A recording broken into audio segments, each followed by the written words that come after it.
Howdy, folks. This is Lee with Follow the Leader. I am here with House Representative out of District 19, Jane Weber, today. Thank you so much for joining us, Jane. This is fantastic. Folks, a couple of things. It is going to be a cold weekend in Montana, so make sure that you have your firewood and you're bundled up. Also, throughout this video, I know that I need to get my nails done. You don't need to tell me in the comments. I know. We see it. We've acknowledged it. Alrighty, folks. Let's get back into it. This is Follow the Leader. We're here with House Rep Jane Weber. Now, Jane has spent 31 years in politics, governance. She's done federal level. She's done 10 years at county. Now she is working as our district rep in Helena. And as you said earlier, your husband teases you that you got to go for mayor next because you gotta cover all the bases. Please tell us about these 31 years of experience. What got you into service to begin with?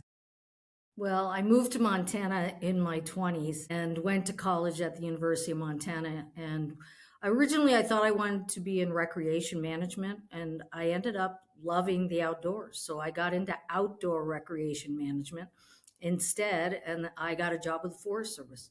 So I worked 31 years with the Forest Service. So I've done everything with the Forest Service, from running a thinning crew with a chainsaw all day long to doing initial attack on forest fires, to doing public information on forest fires, working on forest plans and range management plans.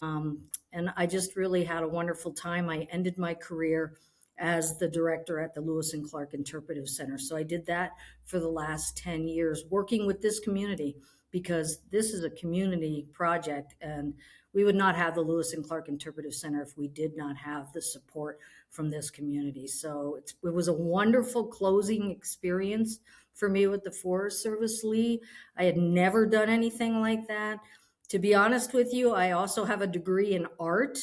And so for me, working with exhibit designers, professional designers, was a real privilege. And so I really enjoyed that, looking at designs, critiquing designs, and being involved with the exhibits, as well as the architecture on the building. Although I'm not an architect, obviously, but I do have a sense of color and I do have a sense of shape. And so, one of the things that I'm really proud of is the color of the Interpretive Center. We had the Yeah. forest supervisor here on the Lewis and Clark National Forest was a landscape architect. And when the architect came in with the colors originally, I went, oh my gosh, it looks like the middle of a city kind of idea. And I went to her and I said, what do you think? I said, here's a color palette. I don't like this color scheme. And we chose the colors that are on that building. Now they're a little faded because it's been up for 20 years. But I mean, it blends in with the landscape in the summer or the winter. And that was our whole idea, is we didn't want it to stand out like a sore thumb on the landscape. And so I was involved with every aspect of the Interpretive Center. It was fun. And then I got to manage it for a decade before I retired after 31 years. So 10 years I managed the Lewis and Clark Interpretive Center. I just want to pause on the Lewis and Clark Interpretive Center, particularly for my non-Montana audiences, because folks, let me tell you how big of a deal Lewis and Clark is up here. Lots of restaurants, schools, Lewis and Clark, Sacagawea, the whole story. Lewis and Clark, Sacagawea, and the rest of their expedition, including their enslaved man York, came through Great Falls, this area, up the Missouri River, and because of our waterfalls, we have these massive waterfalls. Some of them are under dams currently, but they had a real time getting up the river, and they were here, what, 31 days? You're the director. I'm sitting here Yes, they spent preaching to about the 30 choir a days bit. here in Great Falls. The nice thing about the Lewis and Clark Interpretive Center is that we really did a lot of legwork on that. And the story that we present is not about these heroic white men. This story is about white men passing through Indian land and what Mm, was the interaction with tribal folks as they met them along their way. Sometimes it was good, and sometimes it was not so good. And they didn't behave themselves as gentlemen at all times. And we kind of portray that right on the walls. And all of the tribes that Lewis and Clark met, they exist today. And they are people that are living on our landscape, living in their communities, some on reservation, others not on reservations, thriving, many speaking their native tongue. And it's wonderful that we brought that out in the themes of the Lewis and Clark Interpretive Center. So I got to meet a lot of tribal folks, many of who were in the education world at the time. And so I was privileged to visit with tribal councils and visit with a lot of tribal educators. That's fantastic. Yes, and again, thank you for bringing this point up. I'm from Texas, from my boyfriend's from Oklahoma. No stranger to reading the stories of Indigenous peoples throughout, particularly the Plains, because again, Texas, Oklahoma, and then I get up in here into Montana. But in my travels across the country, there are folks who think that it was a full, quote unquote, successful genocide, that there are no Native Americans even around. The erasure story is so strong. So thank you for bringing up how involved you've been at different levels with different indigenous tribes. Thank you. And On I retired. the, yeah, I And I was going to retired for say the first time. for the first time. Okay, levels of retirement. All right. So what did that look like? Yeah, my husband says that I have failed to learn how to retire. And he's okay with that because he likes the house to himself. I retired and I actually backfilled a county commission position of a woman who was vacating it to take a different job in a different state. So I was appointed by the Democratic Party as one of three who were presented to the current county commission at that time. And then they made a selection and I became a county commissioner. And then 2 years later, I needed to run for office and I ran for office twice. So I served as county commissioner here in Cascade County for 10 years. Through the pandemic years, I might add, and was very involved with the Board of Health at that time. Walk us through what was it like in this county, state, city here in Montana? You have a far sparsely populated, state and city compared to other folks. What did that look like? Well, I'll just tell you that local government really has the short stick. And I mean city government as well as county government. Local government is funded through property taxes, and I learned that as I became a county commissioner, and now I'm on a different role as a state representative. So local government struggles. I mean, there are a lot of responsibilities. In Cascade County alone, there's over 1,000 miles of road to maintain. Yeah, that 1,000 miles of road. And people live on dirt roads permanently. That's where their permanent residences are. And when we get a snow dump, we've got to get those roads cleared as county commissioners. That's a big responsibility. The county commissioners' major role is to fund the function of the county.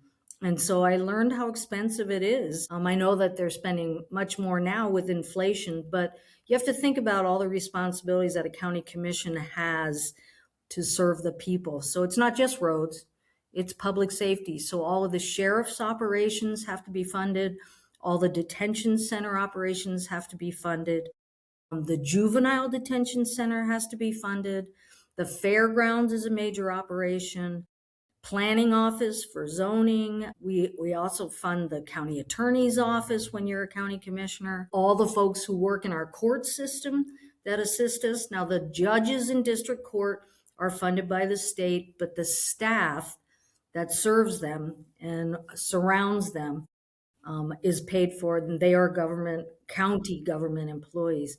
And then, as I said, in my mind, one of the major functions that we have is the city county health department, because we are responsible to make sure we have safe drinking water, we do inspections, we have safe food when you go into a restaurant, that we have an opportunity to make sure people are receiving vaccinations so that they are having preventive services provided for them. So it's a big deal. So we have a preventive service person that is in charge of all the health, and we have a board of health, and the board of health actually has representatives not just from the county commission, but it also has representatives from the school district on that board, as well as a dentist and a physician, and then volunteers who are interested in being involved. So it's a major job to be a county Yeah, commissioner. It's a full-time effort. yeah. Well, thank you for your service. And you did that, like you said, during COVID. You said it got the short end of the stick. I mean, yeah. Trying to manage all of those different services with all the misinformation, with all the chaos going on. That must have been A lot. Is that what ultimately led to you leaving the county commission or what? I had started to have some grandchildren and I wanted to have a little time with new grandchildren. And so I decided to like take a little break. And then I was actually approached by members of the community to see if I would have an interest in serving the state and, representing our local community. And I represent House District 19. My house right here is in the middle of House District 19. I'm probably one of the only legislators that actually lives in the district that they serve. You don't have to live in the district that you serve, but there are very few in our community that do that, maybe one other. Really? So, yeah, yeah, you just have to live in the county that you're serving and not in the House district that you're in. So, yeah, so I've really enjoyed because I know my neighbors know me, and then I've learned new neighbors, on the south side of town. So House District 19, I actually ran for office in 2024, and I've only served one term. So this year, the 2025 session was the first year that I was able to serve the people of Great Falls. And House District 19, Lee, just so you know, goes from the Civic Center, about the Civic Center or Mitchell Pool, all the way up to 15th Street on the north side. And on the south side, it goes up to 20th. It goes from the river to 10th Avenue South. So it takes in all the way up to Morning Light Coffee area, about on the south side, the Housing Authority to Chowan Springs Park, all of that area. And then on the north side, it's kind of weird. 3rd Avenue North is divided in half. And so the south side of 3rd Avenue North goes to 20th. And anything on the north side of 3rd Avenue North to the river only goes to 15th. So there's a little nick. It's not a total rectangle. There's a little nick out of it. So I love it because I can walk the entire house district. And most of the time, I just walked from the house to go knock doors. It was wonderful. And it's critical because that is the most local government you're going to get as a voter, is being able to talk to your elected official here locally, and then you go and carry their requests, demands, visions, things that you go and advocate for them down in Helena. Let's talk about that. Tell us about the first year in Helena. What were you up to down there? So, the beauty of being in House District 19 is that I serve Whittier Elementary School, Longfellow Elementary School, and Great Falls High School. But in my mind, I serve the whole public school system here in Great Falls. So I was really, really supportive of getting additional funding for starting salaries for public educators. We've been having a very difficult time in Montana. There were many, many, many vacancies for educator slots in our public schools. And we were able to pass the STARS Act, which did adjust in each school district. They could adjust so that they could pay their educators a better average of what the total average was for educators that had been in the system for quite a little while. And so that I think has helped with recruitment. And we also were able to do a few things that help retention for public school teachers too. So those that are in the system a longer time. I was very proud of that. And I Yeah. will tell you that as a legislator, things are rapid paced. And so I have to compliment the Great Falls Public School District. When a bill came up and I wasn't quite sure about it, I would immediately text the school district personnel because I want to serve what people want. And so I don't want to be voting on something that might look good on paper, but might have unintended consequences. And I would contact the school district and they would let me know because the turnaround is quick. Just so you know, you are as a legislator in committees, and then you go on the floor, the Senate and the House. I'm on the House side every day at 1 o'clock. And that's where bills that have come out of committee in a committee hearing are presented to the entire body of that chamber and by the person who's representing it. And then when it switches, because it has to be transmitted to the other chamber, then a different person presents it because it's not the sponsor of the bill. If you're a representative, you have to get a senator to actually present your bill on the Senate side. So 1 o'clock, and it's fast paced. When you have second reading, there's discussion, there's questions, but when there's third reading, it's simply a vote. And when you're at midway through the session and at transmittal, you may be doing 90 bills on third reading, and they go rapid fire through, and you have to know how you're voting. It's very easy to make a mistake. And so I wanted to make sure that I voted right. When I went, I knew that I was going to be in the minority party, which makes it very difficult to pass legislation when you're in the minority party and when you're a freshman. And so my goal was to make sure that I voted correctly for my community, which meant vote for good bills and vote against bad bills and try to convince people on the other side of the aisle why a bill is going to hurt my community so that we could kill the bills. So the STARS Act was one that I was particularly interested in. And of course, Medicaid expansion is an incredible thing that needed to be passed. And thankfully, it was passed. It was passed. There were bipartisan votes on that, and we got it through. Little more difficulty, I think, on the Senate side than on the House side. Ed Buttrey carried that bill, that legislation, and since he was on the House side, he knew most of the people on the House. So I think it sailed through a little bit easier on the House side. I wouldn't say it sailed through, I guess, but it passed through that side. A little more trouble on the Senate side, but it did pass. And so that's serving tens of thousands of additional people in Montana with Medicaid services. And a couple things that we did on that, which was a little bit of a change, is there was a sunset clause in the Medicaid expansion legislation originally. So that legislation had to be revisited every 5 years. So you're going through the whole debate every 5 years.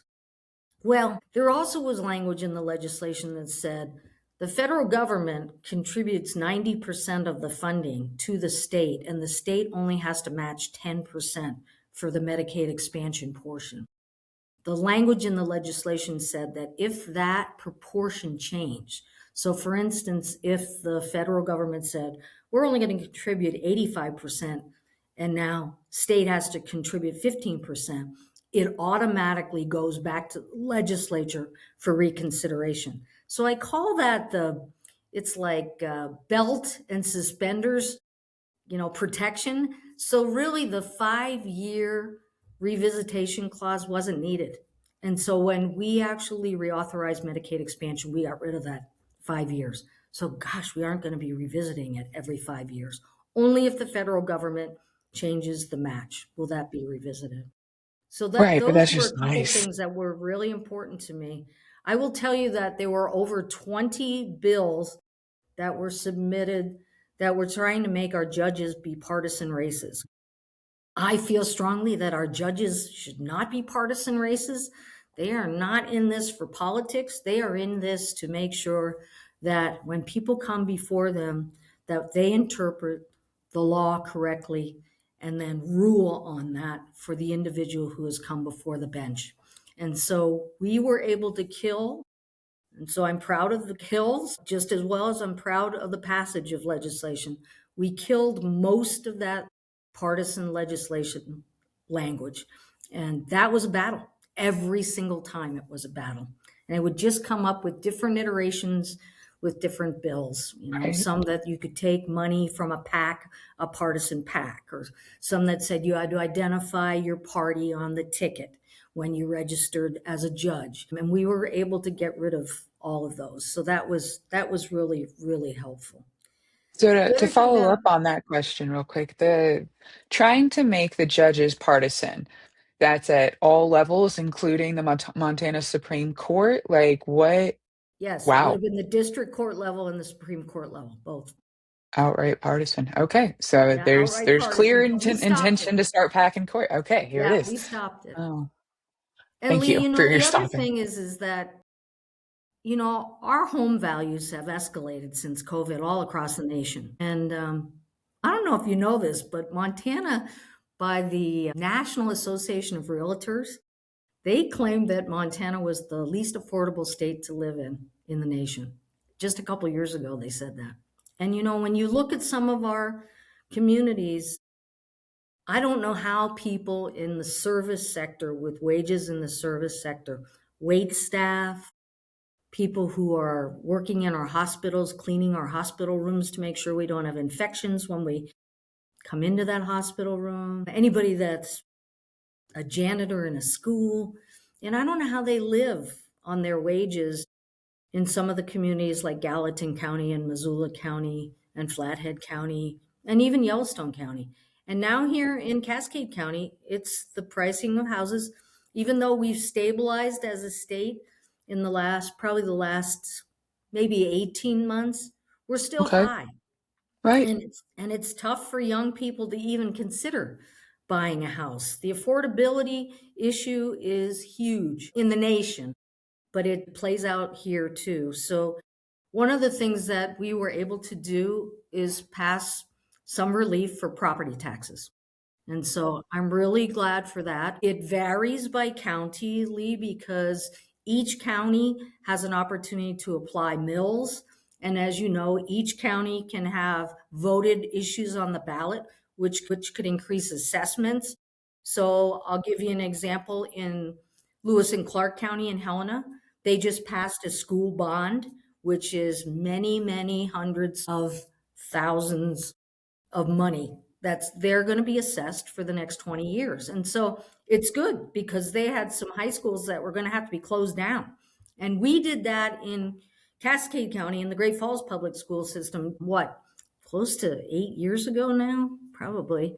And we're paying it off, and we have brand new school at Giant Springs. We have brand new school at Longfellow.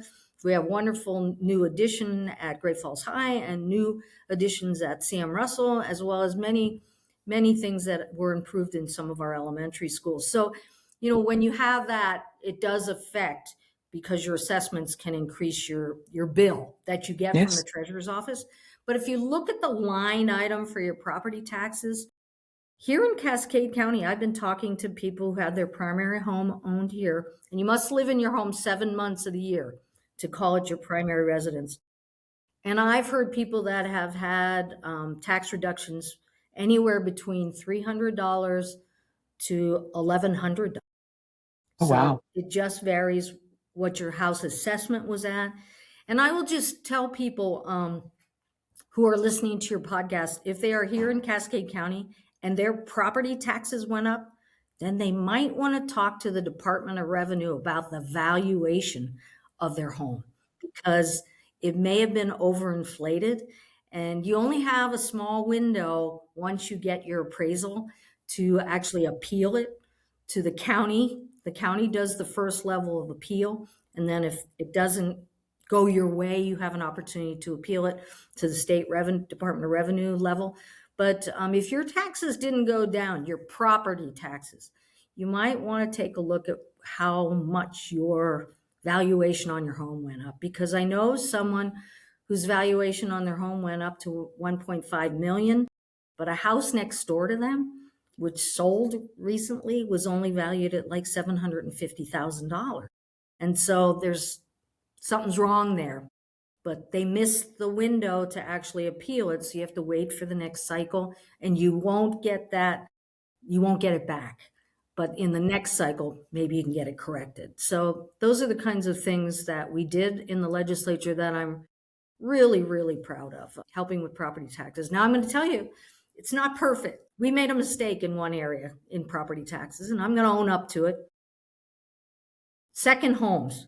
So people that have cabins, there was an intention to actually, when you reduce property taxes, it's like a balloon. You may push the balloon in by reducing home property taxes, but it's got to bulge out somewhere else, because you still have to acquire enough funding to help local government operate.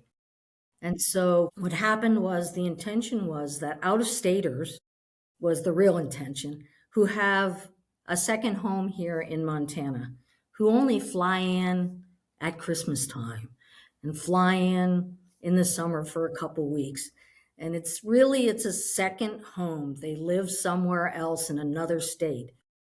We wanted to not give tax relief to those second homes, But what happened, unfortunately, is it captured some of our Montanans who own a family cabin, and Yeah. it's been passed down to them from generation to generation. It's still considered a second home. And so their property taxes are going to go up next year. They didn't go up this year, but they will go up next year because we can't fix it, because it was a 2-year biennium for this bill to go into effect. But we are already, as Democrats, talking about fixing it in the 2027 legislative session so that people that have those family cabins, many Montana family cabins, they're a log cabin with an outhouse.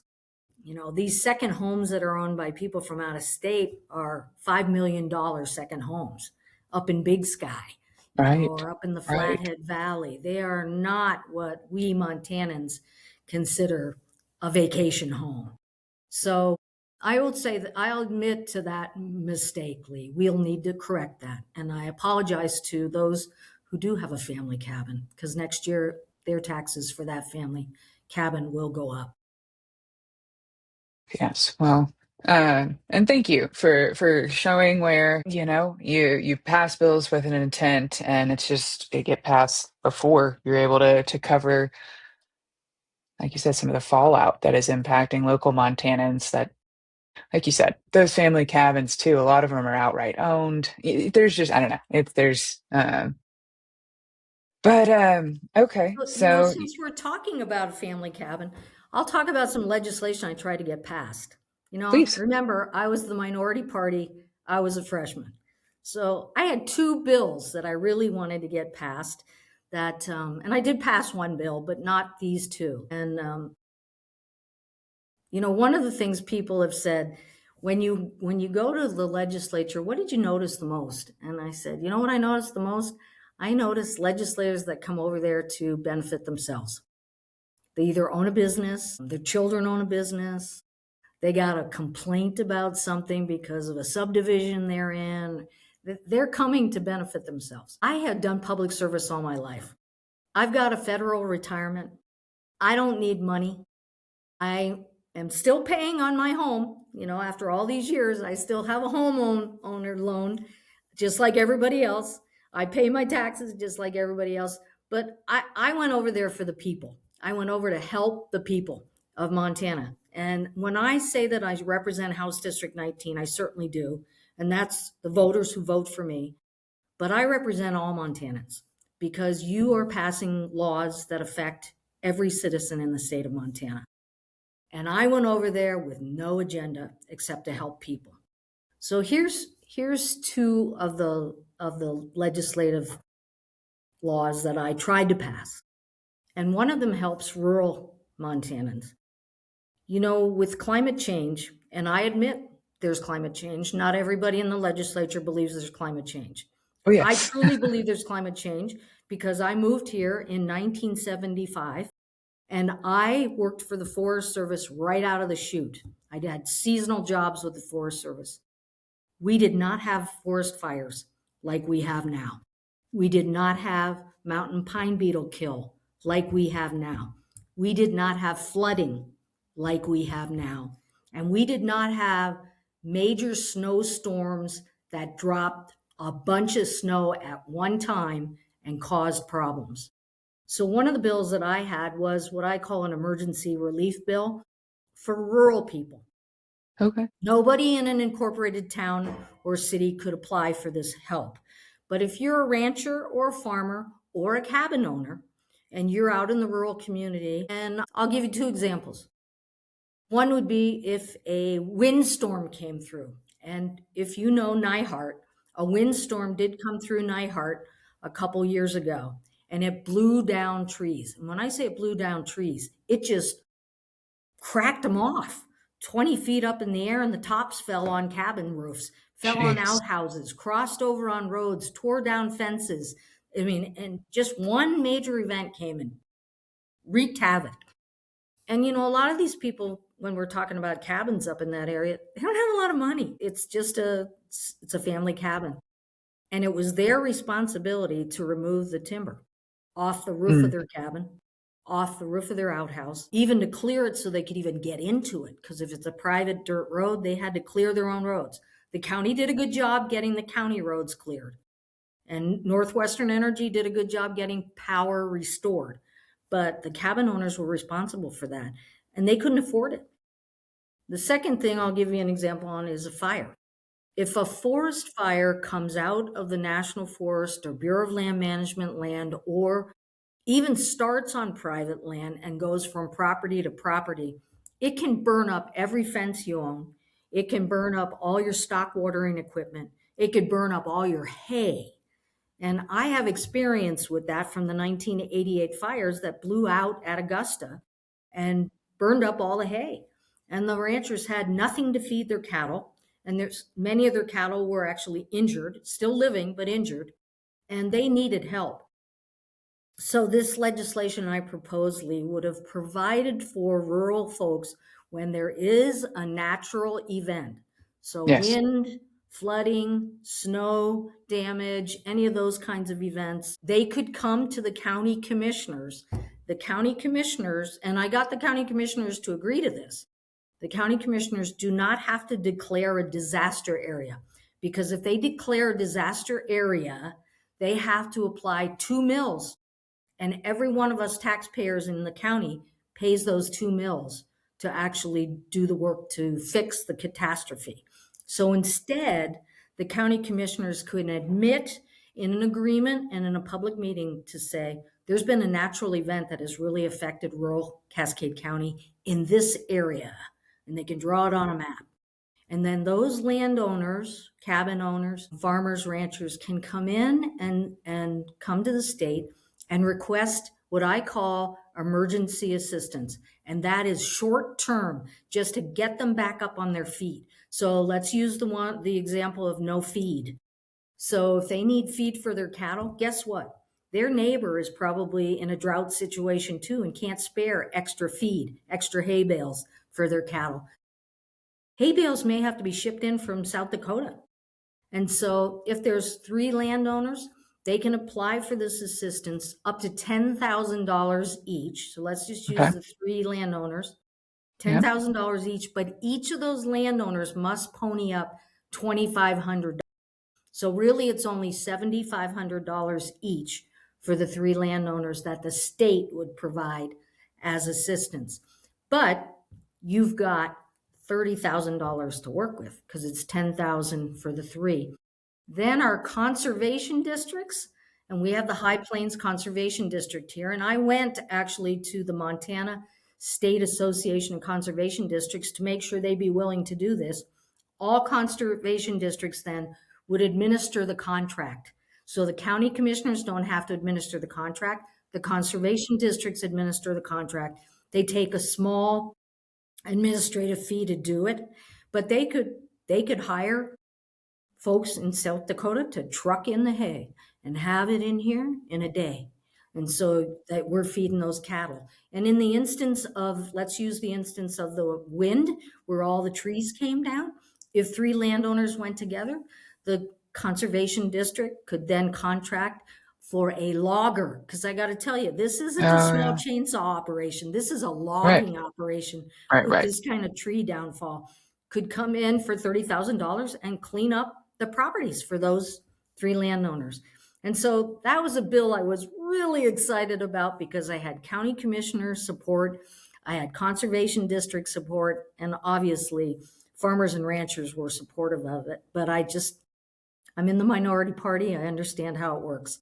I couldn't get it passed. So that was one. And then a second bill that I have, Lee, and I don't want to monopolize the conversation, but a second bill I have is that we as Montanans, we are great producers. We produce wonderful beef. We produce wonderful lamb. We produce good hogs. We produce great cheese, great yogurt, all kinds of products, great flowers. Because I had somebody testify who produces flowers. But you know what? We can't get Montana products in our grocery stores on a regular basis. And, it's tough to get the transportation going. We even have great apples in Montana, and cherries, obviously. And those we sometimes get in our grocery store, but mostly we get them on a side cart along the highway where we buy them. So my bill would have actually provided an incentive for our grocery stores to carry products and provide shelf space for Montana produced products. And so Thank it you. couldn't have been a product that you grew the cow here, but you sent the cow to California to be butchered and packaged and then sent it back. It had to be a Montana product all Right. the way through. And so it would have provided that incentive. I got it out of committee approved it. So in order to do that, you need to know that, Lee, I was unaware of this, but when you go to the grocery store and you look at the shelves, especially the eye level, and I'm a little short, so eye level for me is a little lower than for some people, they provide incentives to get their product, their national product on those shelves and in the freezers and the refrigerated units in our grocery stores. A local cheese provider who's doing it on their farm, they don't have the money to buy the shelf space. So this would have provided an incentive for the grocer to provide that shelf space because they would have gotten a reduction in their income tax only for the sale of the Montana produced products. So the profits they made off of those products. But that Fantastic. one, like I said, I got it out of committee. I got it on the House floor. I got it off the House floor. It actually passed. And then the majority party sent it to the Appropriations Committee, and they killed it. They killed it there with no discussion. They Really? said it was a violation of the Interstate Commerce Clause. And I spoke to a couple attorneys here in town who believed that the interpretation by the legislative services was not correct. But I could not get that changed, and I couldn't get appropriations to get it through. So Okay. So those were two bills I was really proud of that would have directly helped Montana's, but I'll be back. I'll be back with them. That's both of those absolutely make sense. I'm sorry to hear that they didn't go through because they would have been very helpful for us and interesting about the argument with the Interstate Commerce Clause. Okay. Well, here in Great Falls, we have Malmstrom Military Base, and so thankful to have service members here in our community. They're very much involved, and I mean, we have even formalized committees, the Military Affairs Committee, for one, in which our civic city community members can engage in meaningful conversation with military folks out at Malmstrom. Can you talk a little bit about just general what is going on with Malmstrom, if you can, to speak on that a little bit? Well, that's Department of War. Now that it's called Department of War, it's a federal installation. It provides huge economy for Great Falls, our community. It's been here a very long time. I support it. I'm very glad that we have a committee here in town that goes back. It's our mayor, it's one of our county commissioners, it's our city manager, and it's other members in the community that are very involved with the Defense Alliance. So we're lucky to have those folks that do go back on a regular basis to help make sure that it's funded and not questioned. I feel really good about its stability right now because of the efforts that are being funded. So far, they're being funded to move forward with the installations for ICBs. They need to be updated. They're not very safe for some of our military employees, from what I hear. They're down in a hole and it's a little damp, and there's just things that they could do better for those employees down in the hole. And there are much better technologies that are at play now since those have been installed. I'm proud to say that my husband lost his parents when he was 11, Oh, I'm and he was sorry. raised by an aunt and an uncle here in town. And his uncle, who he lived with from his 11 years old till he went to college, actually was an electrician and was involved with some of the wiring that happened down in the holes. He actually worked at the Anaconda Company, but every time they went on strike, they went to the military and they got jobs with the military. And so he was involved with some of the work down in the holes. But technology is so much better now, and we need to Mhm. update those. And I'm Oh, yeah. I'm happy to hear that that effort is underway. It's a long term time frame. And we have to be patient with that. I'm pleased that the military has been pretty open. I've gone to some of the meetings that they've had in the early stages because, people are concerned about the construction workers that are going to be coming in. There'll be a temporary influx of people like we had over at Calumet. That didn't work out so well in our community. And I know that Calumet learned from that, and they're not going to do that again when they do some of their changes in the future. They've at least promised me that. And I think Malmstrom learned from that experience too. And they're planning to try to make sure that they've accommodated the concerns of the community. Now, whether that happens or not is yet to be seen. Promises are made, promises sometimes aren't kept, but I can be hopeful that these promises will be kept. And the military is important. We did some things in the legislature to help the military, retired military people, which was relating to tax reductions for income tax. And so, that was brought up several times because when people are done with their military service and they've had their military service here at Malmstrom or with the Montana Air National Guard, we want Montanans that like Montana and loved living here to stay here. And when they retire, many military people retire and they're still very viable working age. And they bring a skill set to our community that we need to tap into. And some of the things that we've done in the legislature are to kind of waive some of the requirements for spouses of military. If they have a license in another state for a particular thing, rather than having to go through the whole rigmarole to get licensed again in Montana, we're trying to make it easier for spouses to be able to pick up a job right away because Right. their partner may only be here at Malmstrom for 3 years, and if it takes them a year to get licensed in the state of Montana, they've lost an entire year's worth of work for us. And I look at that as that's a benefit to us as residents of this state, bringing in fresh, new experience and blood to the workplace. So there's lots of things with Malmstrom that are important for this community. Absolutely. Absolutely. Thank you so much for sharing on that. No, oh, so sorry. So yes, we've covered Malmstrom. I want to go back to the public lands because with all your experience, you've seen so much. There was a bill that I saw go through. Maybe you can speak to it a little bit about the roads and wilderness lands.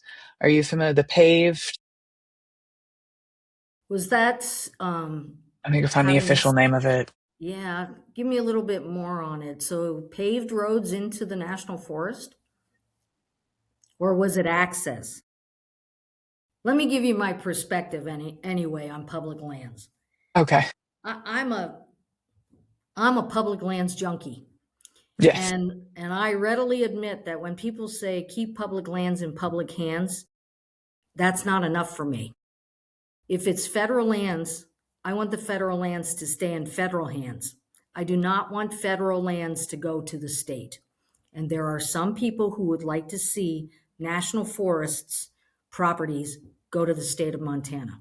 And why do I say I'm against that? And I am vehemently against that. I'm against that because this state does not have the capability or the funding to maintain the roads, the forest roads, and there are a lot of forest roads that are maintained by the Forest Service. Maintain the campgrounds, maintain the trails, and most importantly, fight fires. This state can't do that. DNRC does not have the capability of fighting fires on national forests and even Bureau of Land Management. We need to be able to call in the resources of the Forest Service, the Bureau of Land Management, the National Park Service, the Bureau of Outdoor Recreation, all those federal agencies, they collaborate on forest fires. When I was on a team, I was on a type 2 team to fight national fires. And I traveled to many forests in Idaho and Washington, and even Northern California, and many here in Montana. I was rarely on a team where it was all one agency. I got to meet people from all different federal agencies. And because we worked under the incident command system, which the Department of Natural Resources does too, didn't matter if you worked for the Park Service and I worked for the Forest Service. I knew my job on that team, you knew your job on that team, and we were now a joint team. And I didn't care what you did the other time when you were not on a fire. And so that is the kind of manpower that we're able to muster and bring together for federal management of federal lands. So I am totally and vehemently, and I want to be straight up opposed to having federal lands be shifted into state lands because we can't, the state has no ability to manage them. And, so lots of people, you will hear lots of people in this administration say, oh, yeah, public lands stay in public hands. Yeah, but what does that mean? Tell me what you specifically mean by that. And everybody that hears that needs to say, explain to me what you mean by that. And how does that affect national forests? Because I will also tell you that there's a carving up of the edges of national forests that's happening in this state. And some of the lowlands that are adjacent to national forests are being bought up by out of state interests and developed for fancy golf courses, closed communities, $5 million to $10 million summer vacation homes for somebody from out of state. And you know what? It blocks off your and my ability to get onto our public lands because then they shut off the access. And I am really upset by that. And I am, again, very opposed to that happening in our state. But to be honest with you, that's a tough one to stop. And Big Sky has overgrown itself. And so now they're at the base of the crazy mountains. And they're doing that with the properties over there at the base of the crazy mountains, which is a darn shame. A darn Yeah. shame. They will change the landscape of those local rural communities in a big way. So, anyway, that's my perspective. When I worked for the county, I will tell you that there were some easements and rights for county roads that had never been formalized by the counties. So they weren't eligible to often get state funding for some of the roads for state. And so it was a problem for the county, and they required the counties to go in and do all this lands work to verify those in the county records. And that cost the counties a lot of money. But to my knowledge, we did that in Cascade County just to make sure that we were legitimate and had everything above board in this county. But some counties had so many miles of road that had not actually been codified that the expense for that was exorbitant. Before I went in the legislature, though, if I recall, because of the counties I knew that had too much expense to be able to afford it, I believe that the state did pass something prior to my time in the legislature to assist some counties that it was just when it was just too expensive for them. So, yeah, I don't want to be paving roads on national forests. Most of the roads on national forests are not paved. There's some weird sections when you go up the canyon, up Sun Canyon, where there's your gravel road almost all the way up there, and then you get to the dam up at Sun Canyon, and then you get this paved section of road. Well, that's simply because that dam was owned by the federal government, and so the federal government came in and paved that section of road so that they could get easy access for maintenance on that dam. So most national forests, it's a gravel road, Lee. Right. So does that help you on that?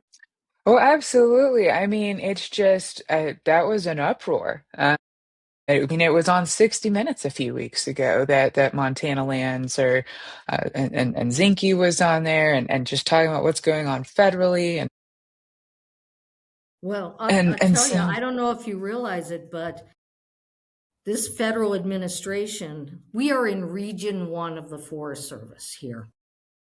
Region 1 covers all of Montana, and Region 1 is headquartered in Missoula. This and Region 1 has been, I will call it, the grooming ground for chiefs of the Forest Service, folks that are the chief in the Washington, D.C. office of the Forest Service. I was proud during my entire 31-year career to always have a chief of the Forest Service who grew up in the ranks. So they might have yeah, been like me and run a chainsaw in the early part of their years. They might have done timber sales. Then they might have been a district ranger. Then they were probably a forest supervisor. Then they were a regional forester, and bang, they were such a good employee. Then they became chief of the Forest Service. And Region 1 had many regional foresters that became chief of the Forest Service. And we called the chiefs career people. Right now, the Forest Service has the very first person as the chief of the Forest Service that didn't grow up in the Forest Service and didn't work in the Forest Service. And it shows.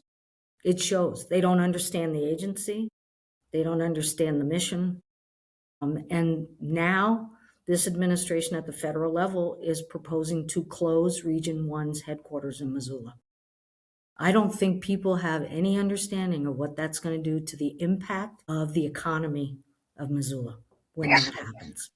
There are many, many employees that work in Region 1 of the Forest Service, and they're going to ship them to, I believe, Utah. And, why would you do There's that? a It's Region 1. It's Region 1. huh. So there are Yeah. changes happening at the federal level, which people need to be aware of, and they need to oppose it. And they need to talk to Yes, Zinke they do. and Downing and Daines and Sheehy, who claims that he is such a proponent of firefighting, and he's making a lot of money by leasing his planes to the federal agencies for firefighting, which to me is a conflict of interest. But I guess that doesn't matter with this administration. So Region 1 should not be shut down. It's an important part of the Forest Service. But again, my heart is with that agency since I was with it for 31 years. Absolutely. I mean, I feel like we covered a lot of ground. We covered schools and education and teachers and public lands. We've covered the military. We have talked about all that you have done in Helena, both attempted to get past, like you said, the stars, as well as some of the things that were not, such as the natural disaster relief bill for rural farmers, which I understand that makes a lot of sense to me. Also, I've done a lot of work with climate change and natural disasters, and they're not slowing down. And we need to really that it's not an if, it's when. When are these folks going to need this funding? Because things are about to get real vulnerable. Jane, is there anything else you'd like to leave the listeners with today? You've been fantastic. One other thing, I have so many other things, but here's one other one that I am really, because of my work with Lewis and Clark, I got involved with a lot of, and because I live in a 125-year-old home, you can see the doors behind me. I believe that historic buildings and conservation of historic buildings brings out the entire culture of the community. And we have many historic buildings here in Cascade County and in the city of Great Falls. Barns in the county, beautiful buildings downtown, some of which need some help, some of which I hope they don't fall down, and they may. But there is opportunities for the state to fund projects in historic buildings. And I was very disappointed in this legislative session because Paris Gibson Square Museum of Art got a grant in the 2023 legislative session to abate the bat problem in their attic. So they had bats in the belfry. And they needed to get that out because that was really a hazmat issue. And they got a significant grant. I don't know how much money it was, but it was, I think, six figures, so that they could get contracts to do that. And then they replaced some windows too. So, they only get those grants, those preservation grants, culture and preservation grants, every year the session is happening. So it's every other year on the odd year. Some of these grants are 200 pages long to fulfill the submission application requirements. So most of them are going to be preparing grants in 2026 to submit in 2027. So Paris Gibson Square Museum of Art submitted a second grant to help with some of the work on preservation of the building. They prepared the grant in 2024. Typically, those grants go before a very knowledgeable committee of citizens and agency representatives at the state level. They are ranked. Top 10 are ones, there's only a certain amount of money that can be made available. You try to fund the top ones down to where the funding runs out. Well, this last year, to my great consternation and others who knew the system, the process got changed. And the representative from Anaconda, who has a son who is the majority leader here in our community, changed the process. and said that we don't have enough money, so we're just going to change the process and say that if you were funded in 2023, you don't get funded in 2025. We're not even going to consider your application. Well, these people had already spent the time to put together mega pages of an application. They had been ranked by the community, and Paris Gibson Square Museum of Art's project ranked within the top 10. Their first project in 2023 came in on time and under budget.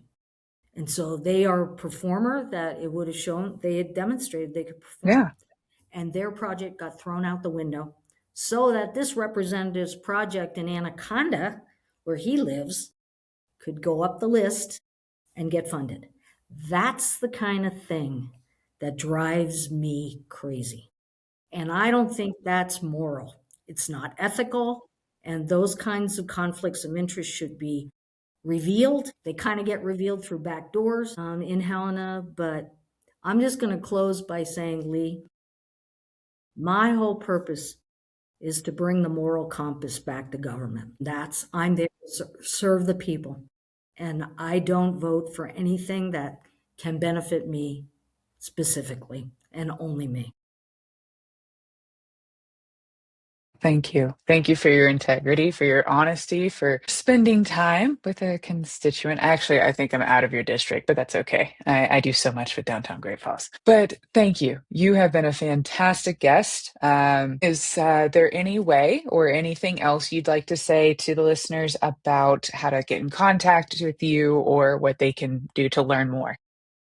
So my website or my Gmail account is Weber, and there's only one B in Weber, for HD19 at gmail.com.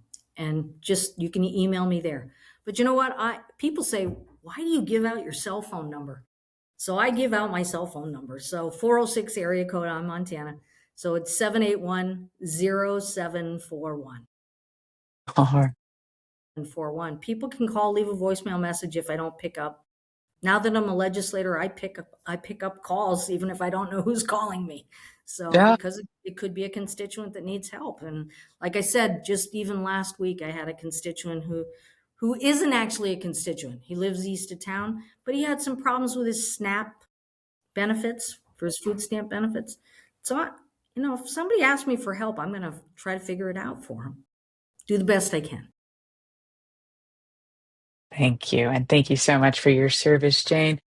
All right, folks, that wraps it up with today's talk with Jane Weber. Again, House District 19 out of Montana, 31 years of service at different levels of government. We thank you so much, Jane.